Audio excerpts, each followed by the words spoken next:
Hello everyone, good evening. Welcome back to our YouTube channel One Stop Need. This is your Chaitali ma'am. तो हमने coordination chemistry start किया था for inorganic revision के लिए और उसमें हमारा एक लास्ट टॉपिक बचा है that is crystal field theory. हमने बॉन्डिंग थ्योरीज में वैलेंस बॉन्ड थ्योरी और साथ साथ में हमने वर्नर्स थ्योरी दोनों के क्वेश्चंस और कैसे हम ट्रिक्स से सॉल्व कर सकते हैं वो हमने प्रैक्टिस किया था. अब इसमें जो नेक्स्ट इंपॉर्टेंट थ्योरी आती है that is crystal field theory. तो एक जनरल बहुत बेसिक से पोस्टुलेट्स हैं क्रिस्टल फील्ड थ्योरी के लिए.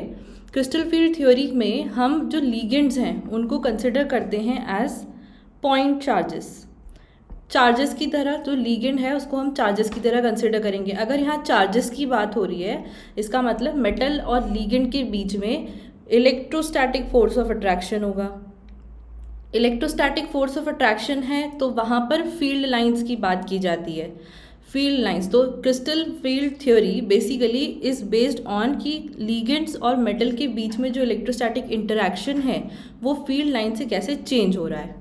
तो डी ऑर्बिटल्स जब हम स्टडी करते हैं तो हम डी ऑर्बिटल्स में बताते हैं कि डी के अंदर है 5 orbitals that is d x y y z x z d z square and x square minus y square.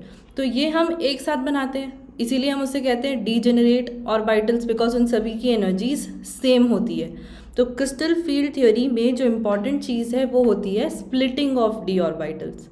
तो पहले मैं ये बताते हैं हम डिस्कस करते हैं कि डी ऑर्बिटल्स बेसिकली एक्सियल और नॉन एक्सियल दो टाइप के होते हैं और कौन कौन से हैं जिन्हें हम एक्सियल में कंसिडर करते हैं और कौन से ऐसे हैं जो नॉन एक्सियल होते हैं. तो 3 ऐसे हैं हमारे पास में ऑर्बिटल जो बिटवीन द एक्सिस होते हैं. बिटवीन द एक्सिस अगर आप एक्स और वाई एक्सिस की बात कर रहे हैं तो ऑर्बिटल उनके बीच में होगा. डी ऑर्बिटल उनके बीच में. तो अगर एक्स और वाई की बात कर रहे हैं तो this is d x Y.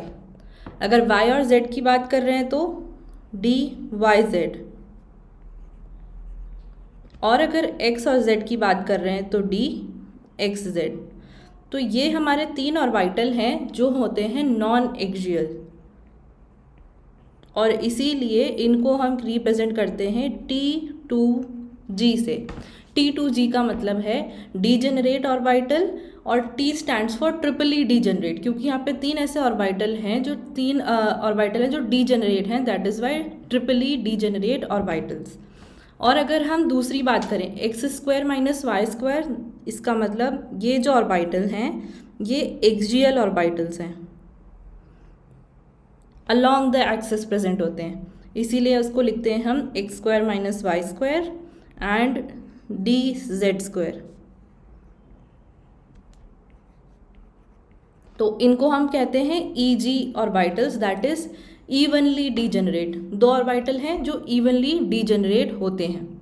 अब यहाँ पर हमें जो स्टडी करना है that is splitting of D orbital. तो स्प्लिटिंग ऑफ डी ऑर्बिटल को हम आप ऐसे समझ सकते हैं कि सभी ने मार्बल्स देखे होंगे.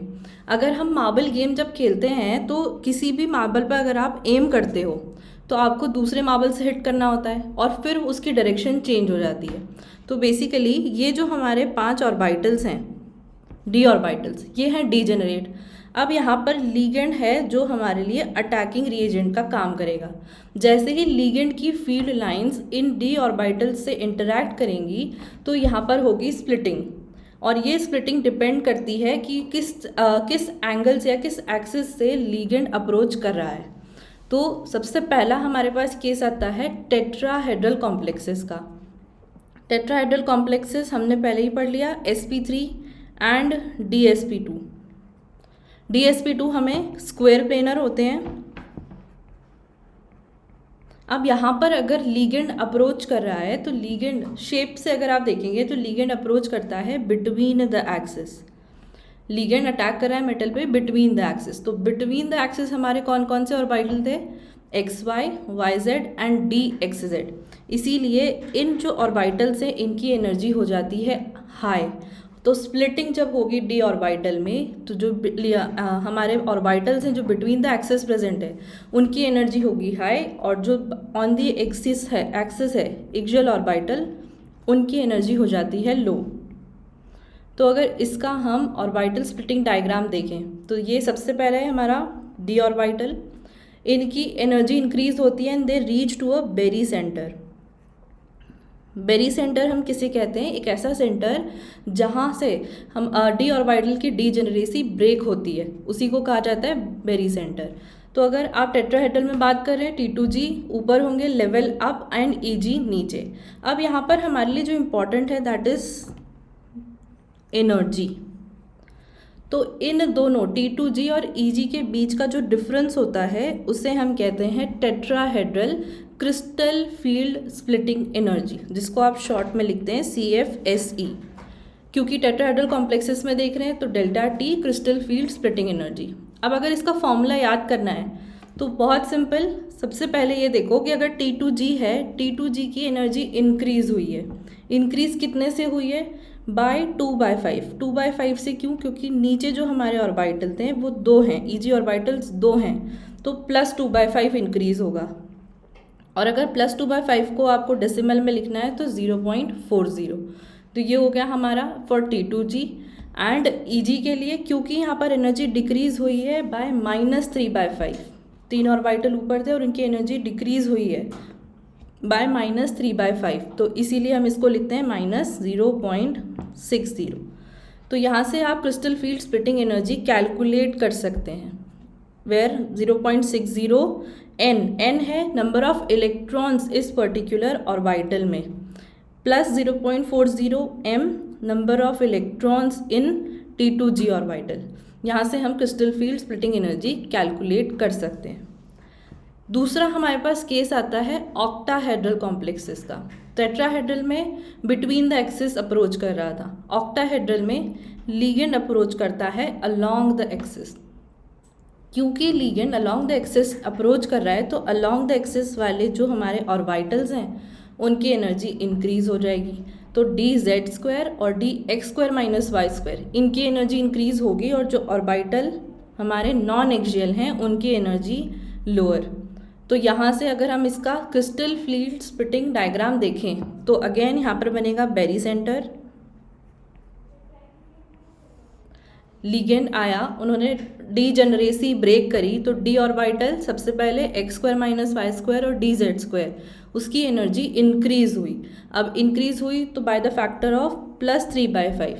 क्यों? क्योंकि नीचे हमारे पास में 3 ऑर्बिटल हैं, इसीलिए आप यहाँ पर अब क्रिस्टल फील्ड स्प्लिटिंग एनर्जी को कैलकुलेट करेंगे तो 0.60 पॉजिटिव होगा। और डिक्रीज हुई है, अगर हम XY, YZ और XZ की बात करें तो उनकी एनर्जी डिक्रीज हुई है बाय द फैक्टर ऑफ -2/5, इसीलिए हम लिखेंगे 0.40 नेगेटिव। अब यहाँ पर जो दोनों की ऑर्बिटल्स के बीच का डिस्टेंस है या उनके बीच का जो स्प्लिटिंग डिफरेंस है उसको हम क्या कहते हैं? Octahedral, delta O octahedral crystal field splitting energy, crystal field splitting energy. इसका formula 0.40 m again number of electrons है कहाँ पर?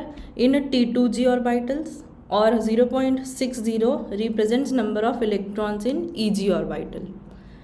ये तो हमारा बेसिक डिफरेंस हो गया कि हमें पता चला कि ऑक्टाहेड्रल में हम कैसे इलेक्ट्रॉन की फिलिंग करेंगे। तो अगर हम बात करते हैं ऑक्टाहेड्रल में तो सबसे पहले T2G ऑर्बिटल में फिलिंग होगी, क्योंकि T2G ऑर्बिटल की सबसे लोएस्ट एनर्जी है। और अगर टेट्राहेड्रल की बात करी जाए तो हमारे पास में EG ऑर्बिटल है, EG ऑर्बिटल में सबसे पहले इलेक्ट्रॉन की फिलिंग होगी। अब हम बात करते हैं लिगेंड की। तो जब हमने लास्ट में डिस्कस किया था तब मैंने एक ट्रिक बताई थी कि अगर कार्बन और नाइट्रोजन, अगर ऐसे कोई लिगेंड है जहाँ पर कार्बन और नाइट्रोजन है अटैकिंग एजेंट या अटैकिंग एटम, तो वो हम कहते हैं स्ट्रॉन्ग फील्ड लिगेंड। और वहीं पर अगर ऑक्सीजन या हेलोजेंस हैं तो उसे हम कहते हैं वीक फील्ड लिगेंड। तो स्पेक्ट्रोकेमिकल सीरीज़ ने हमें एक बहुत इंपॉर्टेंट फैक्टर या एक बहुत इंपॉर्टेंट सीरीज़ दी थी, क्रिस्टल फील्ड थ्योरी ने एक बहुत इंपॉर्टेंट सीरीज़ दी थी जिसे हम कहते हैं स्पेक्ट्रोकेमिकल सीरीज़। स्पेक्ट्रोकेमिकल सीरीज़ हमें ये बताता है कि कौन सा लिगेंड स्ट्रॉन्ग फील्ड है और कौन सा लिगेंड वीक फील्ड है। अगेन स्ट्रॉन्ग फील्ड लिगेंड क्यों कहते हैं हम इसे? अगर स्ट्रॉन्ग फील्ड है तो फील्ड लाइंस बहुत डेंस स्ट्रॉन्ग होगी, जितनी ज़्यादा फील्ड लाइंस उतना ही ज़्यादा स्प्लिटिंग होता है। तो जितना ज़्यादा स्ट्रॉन्ग फील्ड लिगेंड है उतना ही ज़्यादा स्प्लिटिंग कॉज करेगा, और वीक फील्ड है तो उतना ही लेस स्प्लिटिंग होगा। तो यहाँ पर अगर हम बात करें स्पेक्ट्रोकेमिकल सीरीज़ की, तो ये देखिए हेलोजेंस सबसे ज़्यादा weak field ligand. Again oxygen की बात कर रहे हैं तो हाइड्रोक्साइड आयन C2O4 2-। अब क्योंकि ऑक्जेलेट आयन में ऑक्सीजन होता है जो बाइंड करता है किसी भी मेटल से, इसीलिए हम उसे वीक फील्ड लिगेंड कह रहे हैं। SCN- थायोसाइनाइड आयन, तो यहाँ पर हमारे पास जो अटैकिंग एजेंट है वो है सल्फ़र, और सल्फ़र कौन सी फैमिली में आता है, ऑक्सीजन के नीचे, ग्रुप 16, इसलिए ये भी weak field ligand. And again water सबसे वीक फील्ड लिगेंड, तो वाटर इज़ द मीडिएट, उसके बाद है ऑक्जेलेट, हाइड्रोक्साइड एंड सारे हेलोजेंस हमारे लिए। स्ट्रॉन्ग फील्ड लिगेंड में देखिए, स्ट्रॉन्ग फील्ड लिगेंड में आते हैं हमारे पास NCS-। NCS- स्ट्रॉन्ग क्यों हुआ, जहाँ हमने कहा thiocyanide is a weak field ligand, पर NCS साइनाइड आयन जो है वो हमारे लिए स्ट्रॉन्ग फील्ड हो गया। क्यों, क्योंकि यहाँ पर अटैकिंग एजेंट है हमारा नाइट्रोजन, और नाइट्रोजन हमेशा स्ट्रॉन्ग फील्ड लिगेंड ही रिप्रेजेंट करेगा। नेक्स्ट है EDTA, ethylene diamine tetra acetate, तो यहाँ पर भी नाइट्रोजन हमारा अटैकिंग एटम है, ammonia strong field, then ethylene diamine again nitrogen, cyanide ion and carbon monoxide या कार्बोनाइल ग्रुप, तो ये हमारे हैं सारे स्ट्रॉन्ग फील्ड लिगेंड्स।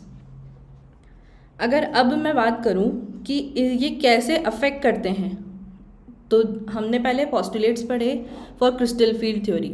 अब उसके देखते हैं कि कोई भी कंपाउंड के लिए या कोऑर्डिनेशन कंपाउंड के लिए अगर हमें कोई इलेक्ट्रॉनिक कॉन्फ़िगरेशन लिखना है, उनकी स्प्लिटिंग फील्ड एनर्जी निकालनी है, तो हम कैसे निकाल सकते हैं। तो सबसे पहला, अगर इलेक्ट्रॉनिक कॉन्फ़िगरेशन की बात करी जा रही है तो स्ट्रॉन्ग फील्ड लिगेंड, हमने कहा स्ट्रॉन्ग फील्ड लिगेंड के अंदर पेयरिंग होती है और साथ साथ में more splitting, it causes more splitting. तो इसका मतलब जो हमारी क्रिस्टल फील्ड स्प्लिटिंग एनर्जी का डिफरेंस है वो सबसे ज़्यादा होना चाहिए, और पेयरिंग एनर्जी यहाँ पर हमारी कम होगी, तो इसलिए पेयरिंग होती है। तो सपोज़ अगर हम बात कर रहे हैं, ये है हमारे T2G एंड EG ऑर्बिटल्स। हमने पढ़ा था इलेक्ट्रॉन की फिलिंग कैसे होती है, एक एक ऑर्बिटल में सबसे पहले आप सिंगली ऑक्यूपाई कर देते हैं, उसके बाद आप दूसरे ऑर्बिटल में जाते हैं। तो अगर T2G की बात हो रही है और साथ में स्ट्रॉन्ग फील्ड लिगेंड है, सपोज आयरन है और स्ट्रॉन्ग फील्ड लिगेंड है हमारे पास साइनाइड। अब क्योंकि Cn हमारा स्ट्रॉन्ग फील्ड लिगेंड है तो यहाँ पर पेयरिंग होगी। तो पेयरिंग हम कहाँ करेंगे, जो भी इलेक्ट्रॉन आएगा वो सबसे पहले T2G ऑर्बिटल में आएगा, उसके बाद हम EG में इलेक्ट्रॉन की फिलिंग करेंगे। इसीलिए अगर इसकी इलेक्ट्रॉनिक कॉन्फ़िगरेशन मुझे लिखना हो तो हम लिखेंगे T2G 6 एंड EG 0। तो दो चीज़ें हैं, स्ट्रॉन्ग फील्ड लिगेंड जितना उतनी ही ज़्यादा स्प्लिटिंग एनर्जी और उतनी ही ज़्यादा पेयरिंग। वैसे ही अगर वीक फील्ड लिगेंड की बात करें तो वीक फील्ड लिगेंड के अंदर स्प्लिटिंग डिफरेंस, जो हमारा क्रिस्टल फील्ड स्प्लिटिंग एनर्जी थी वो डिफरेंस कम हो जाता है, और क्योंकि ये डिफरेंस कम है तो हम पहले इलेक्ट्रॉन की फिलिंग लोअर एनर्जी में करेंगे और उसके बाद अपर एनर्जी लेवल में, तो यहाँ पर पेयरिंग नहीं होगी। अब अगर हमें नेक्स्ट इलेक्ट्रॉन की फिलिंग करनी है तो अगर इसका आपने इलेक्ट्रॉनिक कॉन्फ़िगरेशन लिखा तो T2G3 एंड EG2। अगर अब कोई नेक्स्ट इलेक्ट्रॉन आता है तो हम इसे अगेन T2G में पेयरिंग स्टार्ट करेंगे, फिर हम EG लेवल पर जाएंगे। तो दोनों में डिफरेंस, हम अगर स्ट्रॉन्ग फील्ड लिगेंड की बात कर रहे हैं तो सबसे पहले पेयरिंग होगी, और अगर वीक फील्ड लिगेंड की बात हो रही है तो पहले सारे ऑर्बिटल्स को फिल करेंगे, उसके बाद पेयरिंग होगी। दूसरा आता है factors affecting crystal field splitting energy. Crystal field splitting energy, एक तो हमने देख लिया नेचर ऑफ लिगेंड, जितना ज़्यादा स्ट्रॉन्ग फील्ड लिगेंड होगा उतनी ही ज़्यादा उसकी फील्ड लाइंस और उतनी ही ज़्यादा क्रिस्टल फील्ड स्प्लिटिंग एनर्जी। तो ये वाला पॉइंट तो हमारे लिए क्लियर है। उसके बाद आता है नेचर ऑफ मेटल। तो अगर 3D, 4D और 5D सीरीज़ की कंपैरिजन करें, क्योंकि 5D सीरीज़ के अंदर मेटल का साइज़ इंक्रीज़ होता है, हम जब बात करते हैं डाउन द ग्रुप मेटल का साइज़ यहाँ पर हम कहते हैं कि डिक्रीज़ होना चाहिए, but due to lanthanoid contraction हम यहाँ पे कहते हैं ऑलमोस्ट इक्वल साइज़ हो जाता है। इसीलिए अगर आप इनके बीच में क्रिस्टल फील्ड स्प्लिटिंग एनर्जी की बात करेंगे तो 5D के अंदर जो मेटल्स हैं उनकी क्रिस्टल फील्ड स्प्लिटिंग एनर्जी सबसे ज़्यादा होगी as compare to 3D। Next आता है हमारा oxidation state of metal.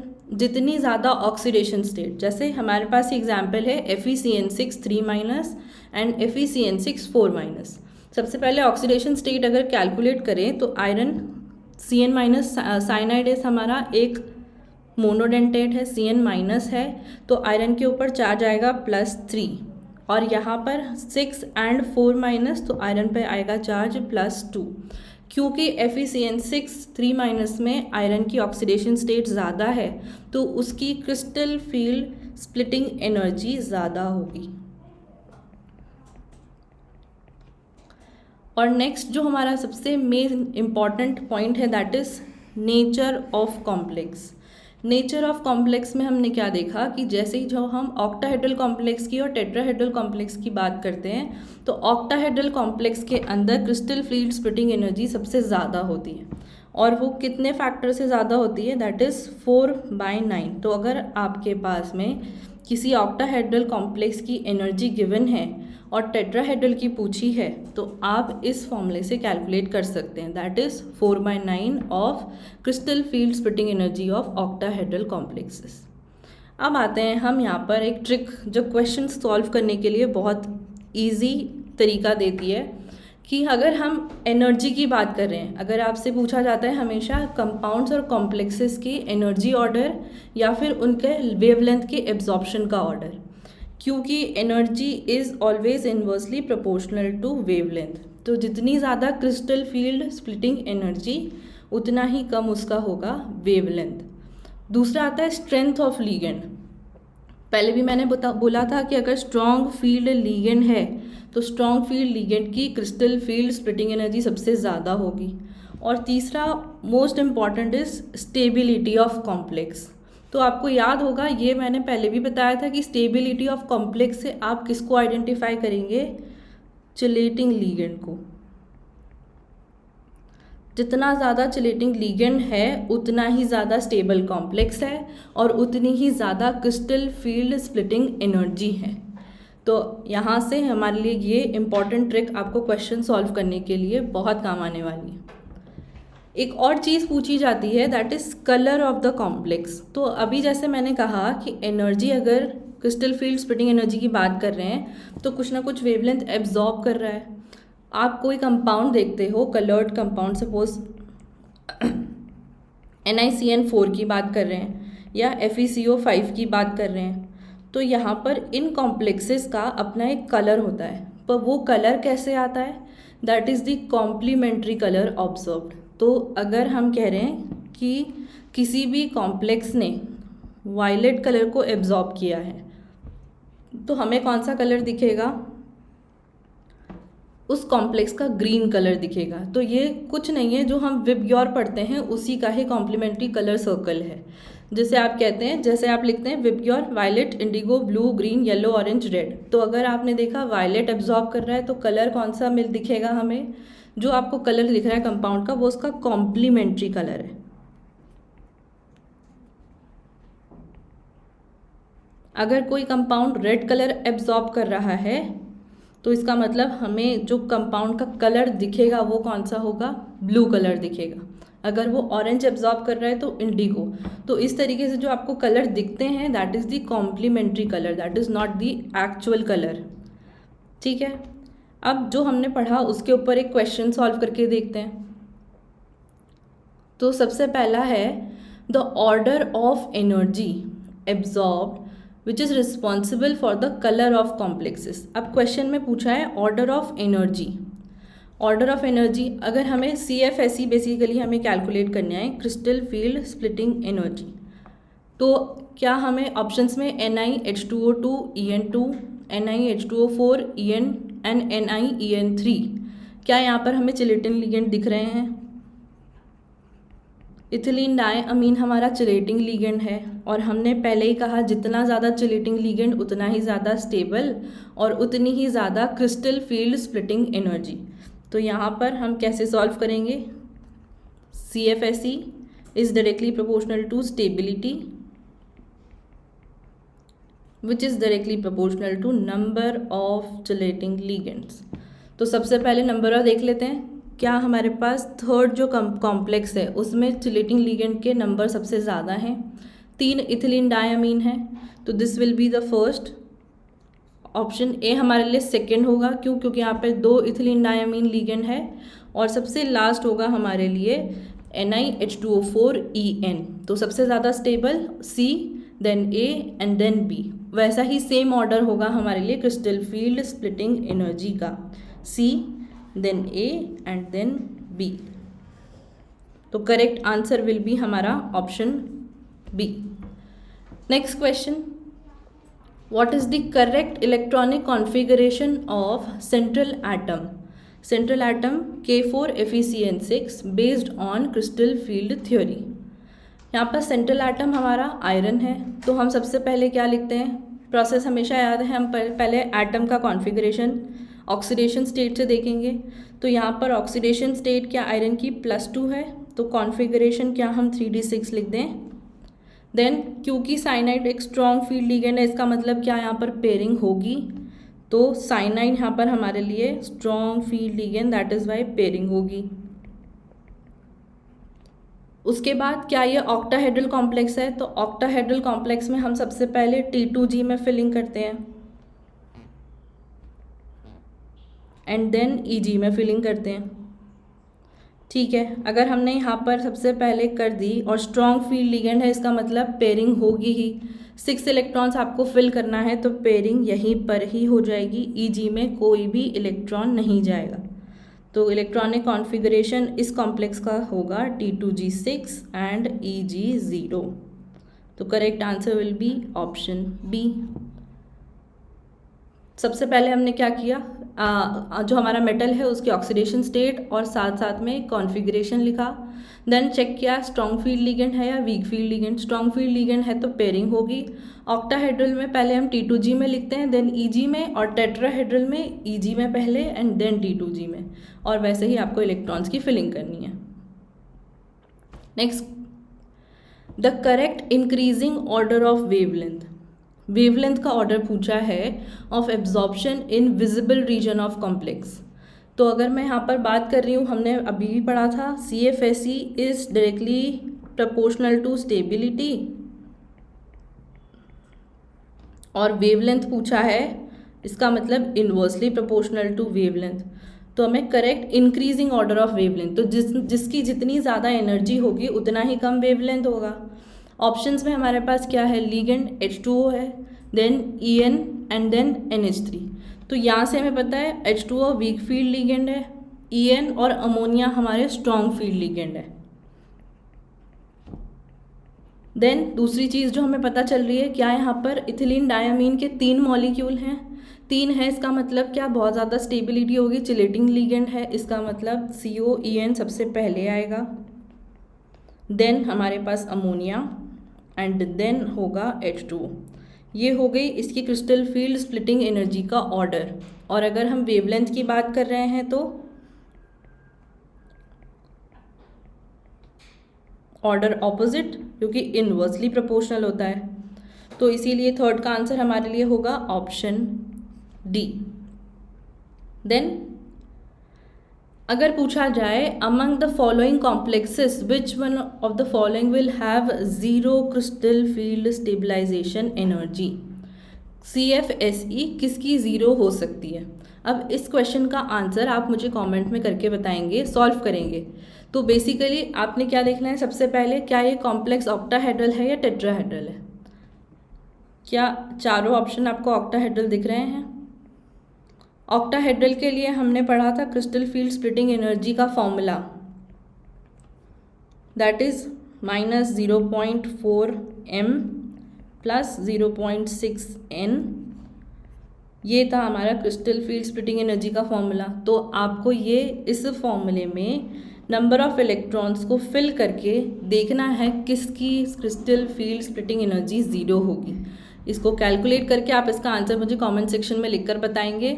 I hope कि अब आपके लिए कोऑर्डिनेशन कंपाउंड्स के 2 से 3 क्वेश्चन कंफर्म हो चुके हैं। अगर आपको ये सेशन अच्छा लगा है तो प्लीज़ लाइक करो, चैनल को सब्सक्राइब करो और अपने सारे फ्रेंड्स के साथ में शेयर करो। Thank you.